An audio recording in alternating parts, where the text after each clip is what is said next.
Hi everybody, my name is Sarah and I'm the Real Simple Mama. We're here in Jurasschic Park.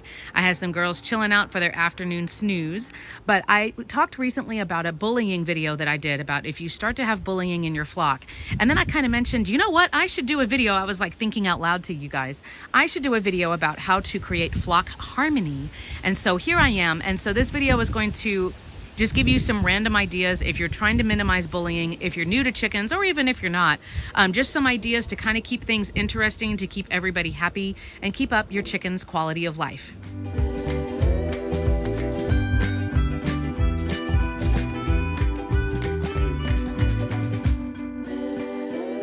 So thank you for being here. It is a very noisy afternoon out here, although the weather is beautiful. So please forgive the noise of people building and planes. I'll try to talk fast. As always, I'm not really trying to sell you anything, of course, and I'm going to give you a whole bunch of suggestions. Of course, they're not all going to work for you, so pick and choose what does. So the first biggest thing for flock harmony is that you need to be out with your flock when you can. I know if you're like me, like I have a young family, I work full-time, my husband has a traveling full-time job, so it's not like we can come out here for hours a day, but I do make sure that I have, eyes on my chickens on a regular basis. I come out and just sit with them, make sure everybody looks good and is doing normal chicken stuff. As you can see, my girls are molting hardcore and they all look absolutely ridiculous. So, just being aware of how your chickens are doing. Has somebody stopped laying? Do they look pale? Have I noticed, oh geez, this waterer must be leaking because it's already empty? So just coming out and making sure the basic needs are met. That's the fundamental thing. I'll talk for a second and then I'll pause the video because I hear another plane.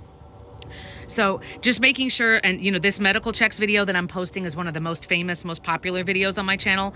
Just to keep up with your chickens, make sure they're all right. The next thing as I come walking around a little bit is to make sure the basics are handled. And then we'll get into the fun, like really harmonious suggestions. But making sure, for example, everybody has enough food and water. If you have just added chickens recently or you're new to chickens, maybe they don't know where to go, they're not familiar with your property yet, it always makes sense for you to have multiple feeders and multiple waterers. Also, like I just alluded to, like I work full time. There might be a day when I work like 12 hours in a day. I don't come out and check on the girls because I do automate everything that I can. From their doors opening to them having extra food and water. I try to set them up for success just in case like an emergency happens or something unexpected. So definitely multiple food and water stations. I have water outside their coop and inside their coop, and then they get snacks on a regular basis too, just to cover your bases and make sure that everybody's going to be covered as far as those basic needs being met. All right, moving on. The next thing, my chickens will be very happy. They will appreciate that I'm telling you this. For flock harmony, I love really varying my chickens' diet. And again, I'm not going to jump in and tell you, you have to buy this or you have to use this one thing. I am a fan of Grubblies. I do work with them. My link is down below if you'd like to check them out. But I am a paying customer. I really like their stuff because it's pure protein. It's no mess. It's no waste. It gets delivered to my house for free. So I like giving them those, but I do vary their diet. Now, I will say, and you can see this video here that talks about like the chicken feed that I use and the nutrition breakdown. If you're buying conventional feed, I know it can be annoying sometimes because, there may be a bag that's like, I don't know, not perfect or whatever, but I do like buying that as my foundation, buying a chicken feed because they've already done the research and the nutrients are balanced. However, chickens out in the wild, like if we're thinking jungle fowl, they're eating everything from bugs to maybe meat of other animals. They eat all different kinds of berries, fruits, grasses, plants. Their diet is very, very varied. So I like to give them different things just so that we're getting like, this has a lot of calcium and this has a lot of protein and this is fun and this keeps them cool. So I do like to vary their diet. That can be treats that you just come and throw out. That can be bigger things. Like you see, I have plants out here that they can pick at, they can eat. Chickens love a lot of annual flowers, marigolds and mums. There are herbs that they like to eat. Here comes another plane as I curse silently in my mind. There are all different kinds of things that they can eat. You can give them all different kinds of seeds. You don't have to shell the seeds either. And a lot of these things are really cheap that you can buy either. I'm a fan of buying online at Chewy. You can find some things, at your grocery store, pet stores, feed stores. Of course, there's also human food. I have an older video here on my channel of all of like the kind of people food that they can eat. My chickens love oatmeal. They love Greek yogurt. What you're thinking of though is what is stuff that the chickens actually need. They don't need any kind of salt. They can can have added seasonings if it's like chili pepper or something like that, you know, cayenne, chili, garlic powder, stuff like that, but they don't need salt. They don't need any kind of sugar. So I give them plain Greek yogurt for probiotics and for calcium and protein, but I don't worry about giving them a fat-free version, and I don't give them any kind of flavoring. You can buy, you know, whatever berries are in season, or if you've got some fruit that's overripe, but varying their diet really helps too. Just number one, because it's interesting for them. Number two, because they forage, they'll come back and be picking at it for a while. And number three, I really do feel like that's just good for their overall health anyway. If you wanted to be hardcore and get something that is going to last a while, Purina has something called a flock block. I did a review here a long time ago. They run about $25, but those things are like they don't mess around. They are serious, and that will last you days and days and days. So just looking at different things. Yes, they need their chicken feed, and again, like, I don't ever feel the need to like try to make my own chicken food or whatever. I'm comfortable buying, you know, the regular brands of chicken feed, but varying their diet and giving them treats, I think, is another thing that helps the flock just get along and everybody be happy. Moving into the next thing is I kind of like tangent in, like segue. A lot of the treats and things you can hide. So get like a pile of leaves, get a $3 bag of topsoil, you know, like cheap dirt, and then hide sunflower seeds in it, or mix grubblies in with it and let the chickens, now they're foraging, like now it's an activity and they're rewarded with a treat, because that's what they do out in the wild, right? So I think a lot of times them not being just, you know, I'm just in dirt, like in a small tiny run and there's nothing for me to do, as opposed to I have all of these different plants that bring in bugs, and now I have these things that I can climb on and crawl on and go in, and I can dig around. I think a lot of that stuff is what will help your flock harmony, because the bottom line is happy chickens will lay eggs. And then you're not worrying about bullying, someone getting literally injured or killed because the flock is like constantly griping at each other, right? Like, obviously, look at these like vicious birds. They're so unhappy. They're just like ripping each other's feathers out. So doing these little like tricks to keep them happy. And again, like I said, like you'll get more eggs, but also their quality of life will be better. Right, girlies? So like I alluded to, giving them bags of dirt, asking your neighborhood, like if you've got like next door or like, you know, a neighborhood group or whatever, asking for bags of leaves as people are bagging things up, you know, dumping a bag of leaves in. I literally had an old pot, like the plant didn't make it, dumped the dirt in here for the girls, and now they're digging around and destroying it. Like literally that was like probably 40 cents worth of topsoil, and they just think it's the coolest thing.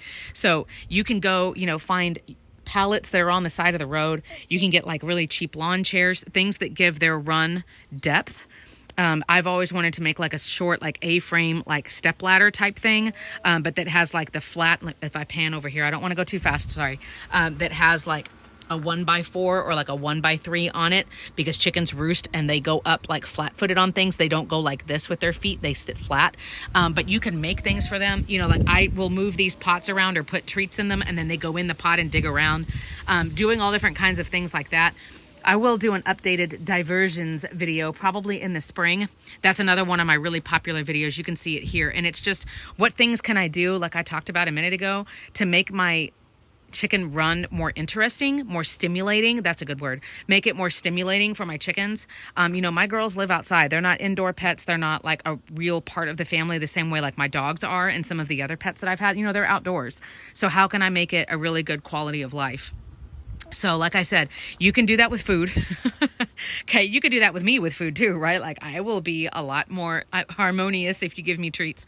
But making treats for them, making little things for them, just like I said, stuff for them to crawl in, for them to climb on, for them to dig in, all different kinds of things like that. I'll say real quick before we move on, if you're giving them any kind of yard material, whether it's somebody's like dead leaves that they raked up, or you're buying dirt, don't get anything that has any fertilizer in it or any pesticides in it or any dye in it if you can help it. So like mulch, for example, you can get local mulch, a lot of times local hardwood mulch from like your city or from garden stores. Don't get one that's been dyed red or dyed black or whatever. You don't need any of that stuff. That's just extra chemicals around your birds. You don't need it. If you're getting bags of leaves from a friend or from a neighbor, make sure they haven't been spraying with pesticides or anything like that. So just be careful before you're dumping material in here that they're going to be digging around in. You can get the cheapest topsoil that's like really, really, really cheap, because you're not worried about like, you know, growing an orchard or anything. This is just something to keep your chickens busy. Does that make sense?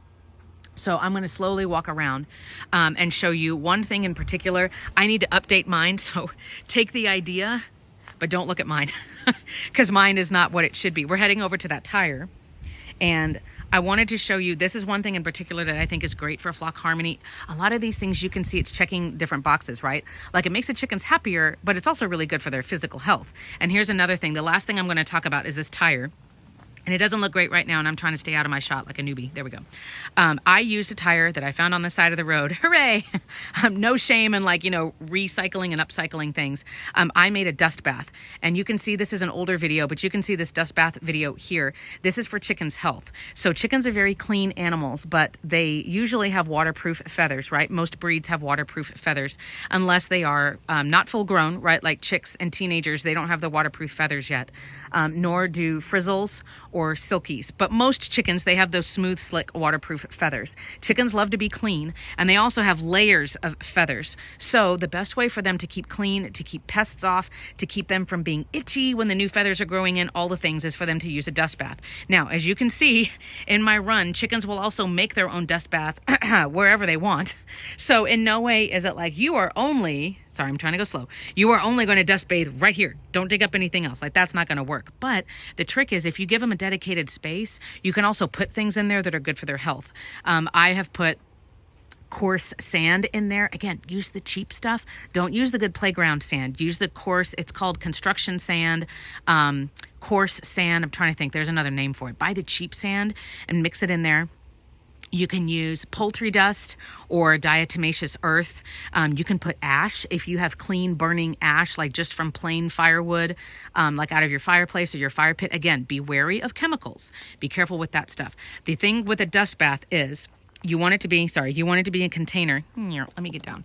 You want it to be a container that has a hole in the bottom if it's going to be outside. Because obviously if that tire, pretend it was like a bucket or something instead, you don't want it to have a solid bottom, because then when it rains, the water's just going to sit in there and ruin everything. You need water to flow through. The other option would be, you could put it somewhere that's completely covered. And then along with that, with it being wet, is inevitably if it's outside, it will get like rained on eventually, right? Some material that you may add in there, like, sand will eventually dry and it'll be fine. Dirt, mulch, leaves, all that stuff is fine getting wet. Poultry dust and diatomaceous earth, which are two very fine powders that are used basically to like keep pests and mites and lice off of your birds. That stuff basically becomes like pretty much useless when it gets wet. So if you do one outside and you do choose to use those products, just be aware, whenever you think about it, after it rains and everything's dry, come back out and reapply those materials. Does that make sense? And don't worry about making it pretty or like the perfect amount of ratios or whatever, because chickens are outdoor animals. They're going to come in here and dig around, but that's why there's all those feathers in there. My chickens are molting as I pan around slowly. My chickens are molting, and so they feel really itchy, kind of like if you've ever peeled after a sunburn and it feels itchy and it's healing and it's coming off and right, and the new skin is growing. That's what's happening with their feathers every year. And so that's a really good way for them to help like slough off the old feathers, and really help the pin feathers of those new feathers come in and not be so uncomfortable. So all of these different things, again, you sneaks, get out of here. All of those different things that I've suggested, pick and choose what works for you. The last thing I'll say really, really quick for flock harmony is, and that was like an embarrassing example right there, is make sure that your chickens are safe. Make sure they're secure. I won't go into a lot of detail about like predator proofing and stuff because I have a ton of videos on that already.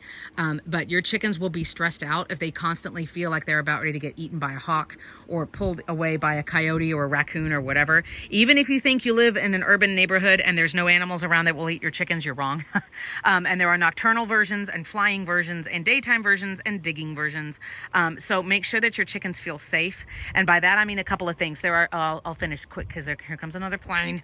Do bird netting. You can hang up things like CDs or other shiny things from a yard store to deter birds like owls and hawks.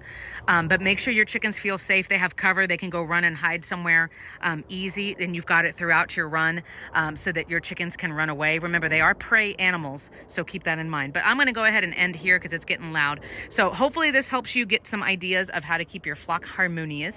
And of course, let's start the conversation down below. Put in suggestions, comments, questions, and thanks so much for watching.